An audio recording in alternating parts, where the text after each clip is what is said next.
तो एपिसोड की स्टार्टिंग में हमें दिखाया जाता है कि एक डेमन ने अपनी जान का बलिदान करके सिया द स्पिरिचुअल स्टोव को सील में कैद कर दिया था। और सिया ने जाने से पहले हाउचेन से कहा था कि तुम्हें 1 घंटे तक मेरी रक्षा करनी होगी, क्योंकि यह सील मुझे ज़्यादा देर तक रोक नहीं सकती और मैं 1 ही घंटे में इस सील से मुक्त हो जाऊंगी। और सिया ने जाते समय हाउचेन की टीम की सभी पावर्स को बहुत ही बढ़ा दिया था। अब हाउचेन के टीम के सारे मेंबर्स लेवल 6 के कल्टीवेटर बन चुके थे और नीचे अफवाह डीमन की टीम पहाड़ पर चढ़ने की पूरी कोशिश कर रही थी, पर पहाड़ के बीचों बीच बहुत सारे मैजिकल बीस्ट थे जो उनका रास्ता रोक रहे थे। और अफवाह उन सभी में सबसे ज्यादा पावरफुल था, लेकिन मैजिकल बीस्ट की संख्या इतनी ज्यादा थी कि उन 8 डीमंस को पहाड़ पर चढ़ने में बहुत ज्यादा समय लग सकता था। और इधर हमें दिखाया जाता है कि जो सारे मैजिकल बीस्ट होते हैं वह सिया के कैद हो जाने के कारण उनकी पावर्स थोड़ी कम हो गई थी।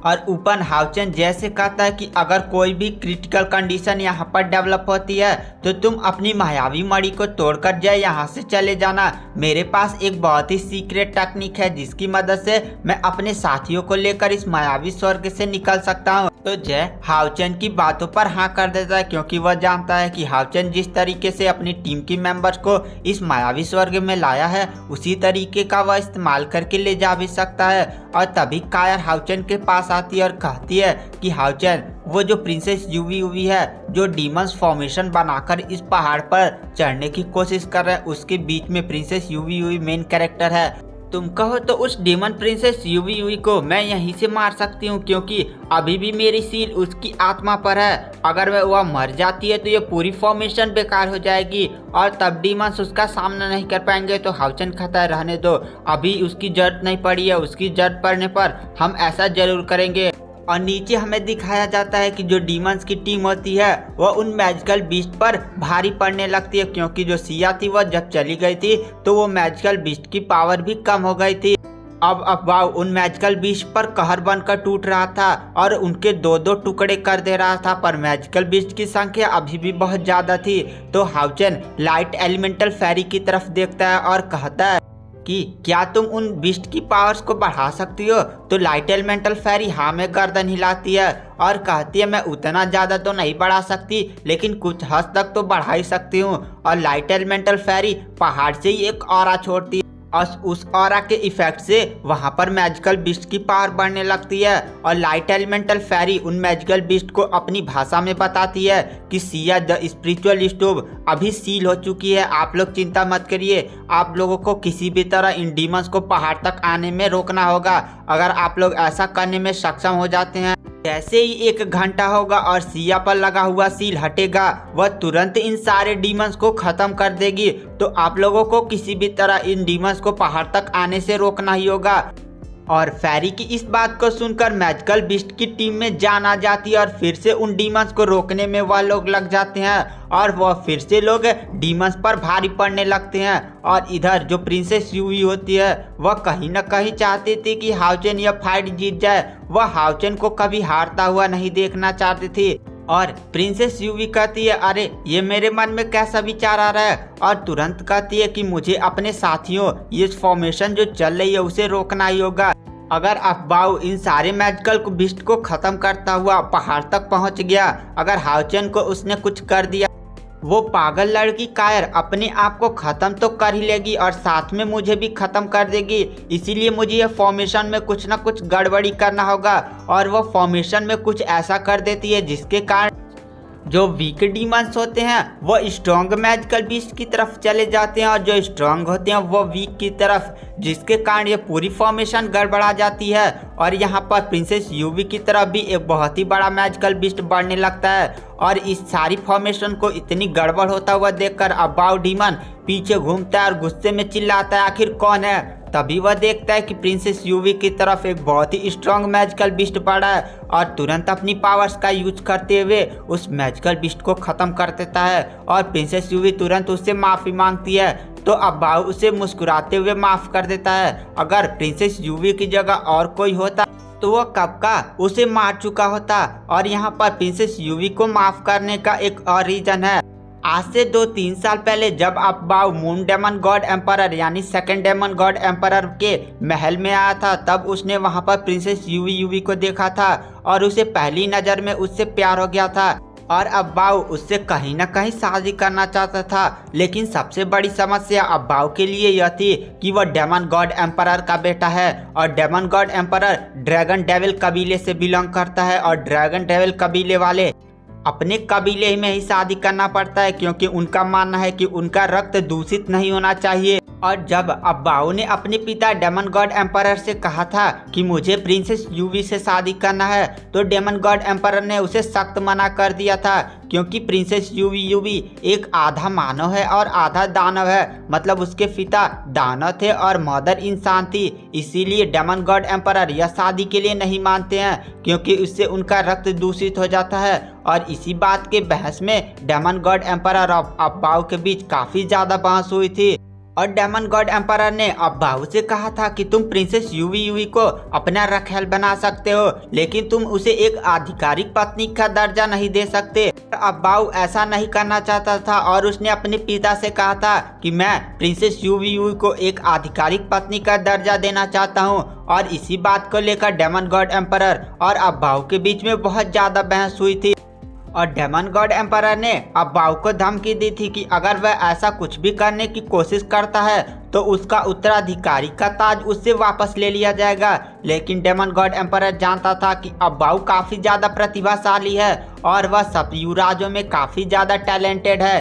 और आखिर में डेमन गॉड एम्परर अब्बाऊ की बात मानने के लिए तैयार हो जाता है, पर वह अपनी एक शर्त रखता है कि तुम प्रिंसेस यूवी से शादी तो करोगे, लेकिन तुम्हें ड्रैगन डेविल कबीले की 2 और लड़कियों से शादी करना होगा और उन्हें ड्रैगन डेविल कबीले में तुम्हें दिखाना होगा कि वह तुम्हारी आधिकारिक पत्नी है। और अगर कोई आवाज़ उठाता है इसके खिलाफ तो मैं उसकी आवाज़ को दबा दूंगा। और यही कारण था कि अब्बाऊ ने प्रिंसेस यूवी को कुछ नहीं बोला था क्योंकि वह उसे बहुत ही ज़्यादा पसंद करता था। और अब्बाऊ ने प्रिंसेस यूवी को इस मिशन में अपने साथ इसीलिए भी लाया था ताकि वह अपनी बहादुरी से उसे इम्प्रेस कर सके। और वह जानता था कि प्रिंसेस यूवी उससे शादी करने के लिए मान ही जाएगी क्योंकि वह डेमन गॉड एम्परर का बेटा है और डेमन गॉड एम्परर राक्षसों में सबसे सर्वोच्च हैं। पर वह नहीं जानता था कि प्रिंसेस यूवी उसके बारे में क्या सोचती है। प्रिंसेस यूवी जानती थी कि डेमन गॉड का एम्परर का बेटा अब्बाऊ उसके बारे में क्या सोचता है, लेकिन वह पहले ही हाउचेन को अपना दिल दे चुकी थी और वह अब अब्बाऊ को अपना भाई मानती थी और पति की नज़र से कभी देखती ही नहीं थी। और यहाँ पर अब्बाऊ उससे शादी देखने का सपना देख रहा है और नीचे हाउचेन देखता है कि डीमंस की फॉर्मेशन बिगड़ रही है जिसके कारण मैजिकल बीस्ट का उन पर दबाव बढ़ने लगा है और हाउचेन के मुख पर एक मुस्कान आ जाती है। तभी जो अब्बाऊ होता है वो अपनी बॉडी से एक बैंगनी कलर का रोशनी छोड़ता है और फिर से अपनी फॉर्मेशन को बनाने लगता है और इस बार वह कमान फॉर्मेशन की संभाल रहा था जिसके कारण अब्बाऊ बहुत ही स्पीड के साथ डीमंस को काटने लगता है। और हाउचेन इस तबाही को देखकर कहता है कि अगर अब्बाऊ ऐसे ही बढ़ता रहा तो 10 मिनट के अंदर ही वह इस पहाड़ पर चढ़ जाएगा और तब हम उसका सामना नहीं कर सकते। और नीचे दिखाया जाता है हमें प्रिंसेस यूवी की तरफ जो फाइट करते करते हाउचेन को देख रही थी और हाउचेन के पीछे कायर थी जिसकी नज़र प्रिंसेस यूवी पर पड़ती है तो उसे प्रिंसेस यूवी पर काफ़ी ज़्यादा गुस्सा आता है। और कायर को पहली बार जलन का एहसास हुआ था प्रिंसेस यूवी से और उसके दिल में आया कि तुरंत वह प्रिंसेस यूवी को वही मार दे, पर कायर वैसा नहीं करती और तुरंत हाउचेन के पास जाती है और हाउचेन भी पीछे मुड़ता है और तुरंत वह कायर से कहता है कि कायर तुम्हें किसी भी तरह संसार का अपना आध्यात्मिक चूल्हे का यूज नहीं करना है, तुम्हें किसी भी तरह उसे रोकना होगा। अगर तुम ऐसा कर देती हो तुम्हारे सेंसेस फिर से चले जाएंगे और मैं फिर से तुम्हें कष्ट में नहीं देखना चाहता। और हाउचेन की इतनी ज़्यादा केयरिंग बातों को सुनकर कायर के मन से वह जलन की भावना निकल जाती है और कहती है हाउचेन बस मेरा है। और तुरंत हाउचेन कहता है कि आखिर हम लोग क्या करें। सभी टीम मेंबर्स को फिर से इकट्ठा करता है और कहता है कि अब्बाऊ 10 मिनट के अंदर ही इस पहाड़ पर आ जाएगा तो क्या हमें टावर ऑफ इटर्निटी का द्वार खोलकर सिया स्पिरिचुअल स्टोव के रिंग को लेकर उसके अंदर चले जाना चाहिए, तो वहाँ पर सारे लोग कुछ सोचने लगते हैं और वहाँ पर जय भी सोचने लगता है क्या उसे मायावी मणि तोड़कर यहाँ से निकलना होगा। और हमें दिखाया जाता है नीचे जहाँ पर अब्बाऊ अब डीमंस को बहुत ही स्पीड के साथ खत्म करते हुए आगे बढ़ा था और वह अपनी टीम से चिल्लाकर कहता है कि एक ही घंटा में सिर्फ 30 मिनट बचे हैं, हमें जल्दी से जल्दी पहाड़ पर चढ़ना होगा। अगर 1 घंटा खत्म हो गया तो सिया स्पिरिचुअल स्टोव उस सील से आज़ाद हो जाएगी। अगर वो आज़ाद हो गई तो हमारे ऊपर बहुत ही बड़ा पहाड़ टूट जाएगा और हमें जिंदा बचने में भी काफ़ी ज़्यादा मुश्किलों का सामना करना पड़ सकता है। और सारे डीमंस उन मैजिकल बिस्ट को बहुत ही स्पीड के साथ मारने लगते हैं और मैजिकल बिस्ट की संख्या अब ज़्यादा नहीं बची थी। और यहाँ पर तभी ज़मीन के नीचे एक पोर्टल नियर खुलता है और उसके अंदर से एक बहुत ही अजीब सा काला सा पत्थर निकलने लगता है और आसमान में बिजलियाँ कड़कने लगती हैं। और यह चेंजेस देखकर पूरे लोग यहाँ पर जितने भी थे मैजिकल बिस्ट से लेकर सभी लोग काफ़ी ज़्यादा शॉक में हो जाते हैं। और तभी जमीन के अंदर से एक बहुत ही बड़ा पिलर निकलता है जिसे देखकर अब बाव चिल्लाता है ये तो डेमन गॉड एम्परर का पिलर है। तो गाइस अगर आप लोग चाहते हैं कि मैं थ्रोन ऑफ स्टील का 20 मिनट से ऊपर का वीडियो बनाऊं तो आप लोगों को बस मेरे इंस्टाग्राम पर 1K फॉलोअर कंप्लीट कराना होगा। आपको उसका लिंक डिस्क्रिप्शन बॉक्स और कमेंट बॉक्स दोनों जगह पिन मिल जाएगा, तो 1K फॉलोअर करना ना भूलें। तो चलिए आते हैं कहानी की मेन स्टोरी लाइन पर। और डेमन गॉड एम्परर के पिलर को देखकर मैजिकल बीस्ट के अंदर एकदम तहलका मच जाता है और तभी उन लोगों को कानों में लाइट एलिमेंटल फेरी की आवाज़ आती कि हमला जारी रखो। और वहाँ पर जो मैजिकल बीस्ट होते हैं वह तुरंत अटैक करना शुरू कर देते हैं और दिखाया जाता है डेमन गॉड एम्परर की पिलर की तरफ जिसके अंदर से एक बहुत ही स्ट्रॉन्ग आभा आती है। और तभी वहाँ पर जितने भी 8 डीमंस थे वह तुरंत उस डेमन गॉड एम्परर के पिलर के सामने झुक जाते हैं और कहते हैं कि डेमन गॉड एम्परर को मेरा सलाम। और तुरंत डेमन गॉड एम्परर के पिलर से एक बहुत ही बड़ा ड्रैगन निकलता है और वहाँ पर जो सारे डीमंस होते हैं वो मैजिकल बीस्ट को अटैक करता हुआ देखकर तुरंत वो भी लड़ने के लिए अटैक करने लगते हैं। और तभी वो ड्रैगन सीधे डेमन की तरफ जाता है और 4 डीमन को पलक झपकते ही बहुत ही गंभीर रूप से घायल कर देता है जिसमें 3 लोग मारे जाते हैं और एक डीमन बहुत ही घायल हो जाता है जिसे अब्बाऊ ने अपनी पावर्स का यूज करके बचा लिया था। और तभी अब्बाऊ डेमन पिलर को देखकर कहता है ये डेमन गॉड एम्परर का पिलर नहीं है, सारे लोग पीछे हटो, यह कोई बैरूपिया है। तभी वो जो ड्रैगन था पिलर के साथ हाउचेन की तरफ जाने लगता है और सीधे वह एक छोटा सा सुअर में कन्वर्ट होकर चेनिंगर के पास चला जाता है।